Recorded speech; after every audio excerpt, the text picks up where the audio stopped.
해주세요. 대한민국이 세계 최고 군사강국이 되길 바라는 충성, 군사무기 전문 싱싱호돌이 채널입니다.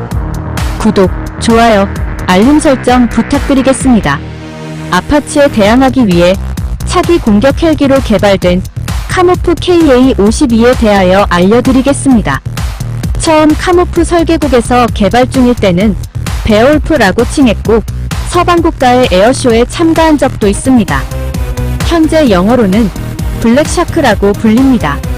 소련, 아프가니스탄 전쟁에서 격추된 교훈을 살려 생존성을 크게 증가시켰다고 합니다.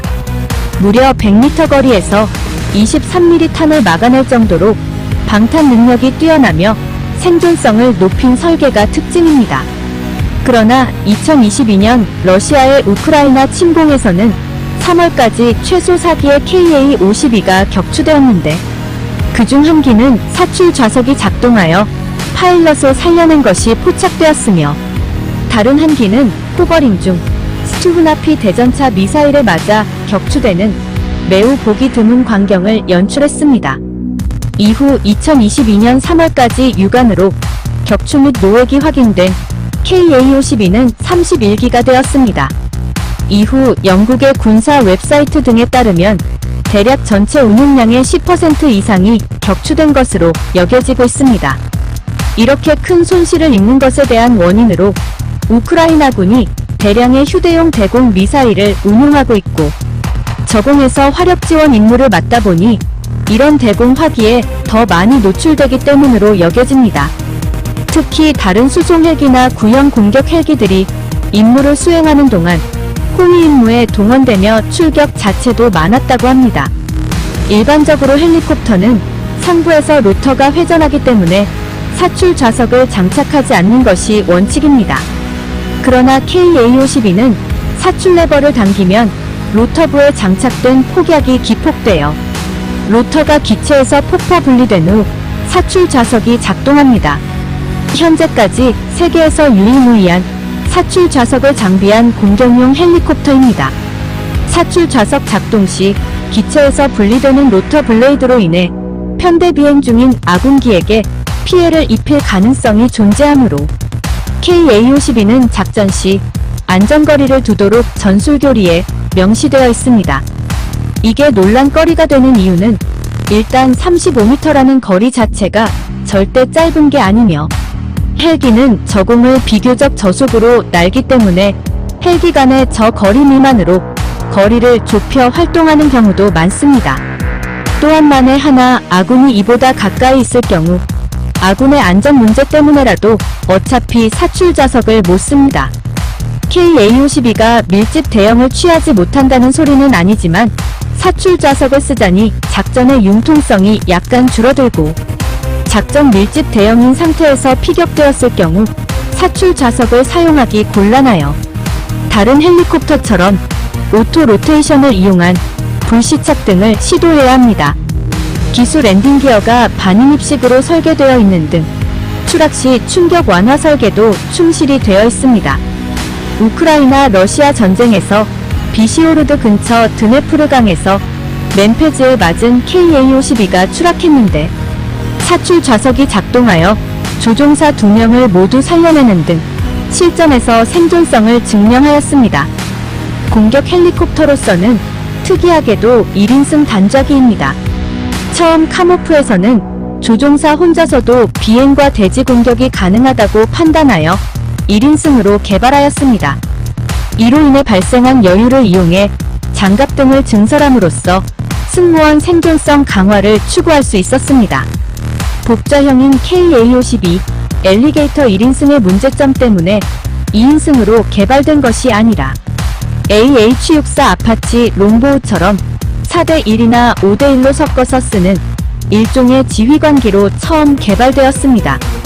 개발 당시 초반 개념은 KA-52에 추가로 탑승하는 승무원은 사수가 아닌 지휘관이며 공격 조종은 여전히 조종사 혼자 수행하는 것이었습니다.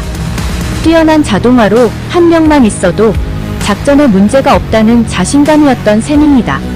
하지만 최근 공개된 KA-52들은 조종사석 옆에 동승하는 승무원이 부조종사 사수 이미 확인되었습니다. 전투기처럼 단좌 방식을 적용하게 된 까닭은 헬리콥터 간의 공중전을 어느 정도 염두에 둔 러시아 특유의 설계 사상에도 기인합니다. 실제로 KA-52는 개발 당시 나토군의 주력 대전차 헬리콥터인 AH-64 아파치에 대응하여 공중우세를 점하도록 설계되었고, 반고정식 30mm 기관포를 장착하여 정확성과 사거리가 아파치의 회전식 30mm 기관포보다 뛰어나며, 타 공격 헬리콥터처럼 맨패즈를 장착하지 않고 전투기가 쓰는 고성능 미사일인 AA-11까지 장비하여 공중전에서는 타의 추종을 불허합니다. 헬멧 마운트 조준기는 KA-52의 핵심 조준 장비인 시크발과 연동됩니다. 시크발은 KA-52의 기수 부분에 탑재된 레이저 조준, 거리 측정 및 열 영상, 저광성 TV 등이 탑재된 장비입니다. 서방의 헬리콥터는 이 부분도 포탑형으로 되어 있어서 상당히 넓은 범위를 탐색할 수 있는 반면, KA-52는 좌우 각각 30도로 탐색 범위가 상당히 좁습니다. 조종사가 HMS로 표적을 바라보면 시크발도 연동되어 표적을 바라보며, 시크발이 포착한 영상 및 표적에 대한 정보는 조종사 앞의 허드와 계기판의 모니터에 뜹니다. 다만 KA-52 모델은 말 그대로 헬멧 마운트 조준기일 뿐 시연 장비가 아니므로 여기에 표적에 대한 정보가 뜨지는 않습니다. 다만 표적에 대한 자세한 영상 정보를 확인하려면 조종사가 모니터나 허드를 참조해야 합니다. 시크발에는 미사일뿐만 아니라 기관포와 로켓도 연동됩니다. 즉 조종사가 HMS로 표적을 바라보면 시크발이 표적을 조준하게 되며, 그와 함께 기관포나 로켓, 미사일 등도 표적을 조준하게 되는 셈입니다. 밀리미터파 MMW 레이더를 로터 위가 아닌 전투기처럼 기수함 레이돔에 장착하여 레이더 전용 공간이 다른 헬기들과 비교하면 상대적으로 더 여유가 있어서 좀 더 큰 대형의 레이더를 장착할 수 있다는 장점이 있습니다. 실제로 KA-52 개량형들은 해당 레이돔에 A사 레이더를 달고 다닙니다. KA-52 기본형에 장착되는 파라볼라형 MMW 레이더 기준으로 전차는 12km 밖, 전투기는 15km 밖, 공대공 미사일은 5km 밖에서 탐지가 가능합니다.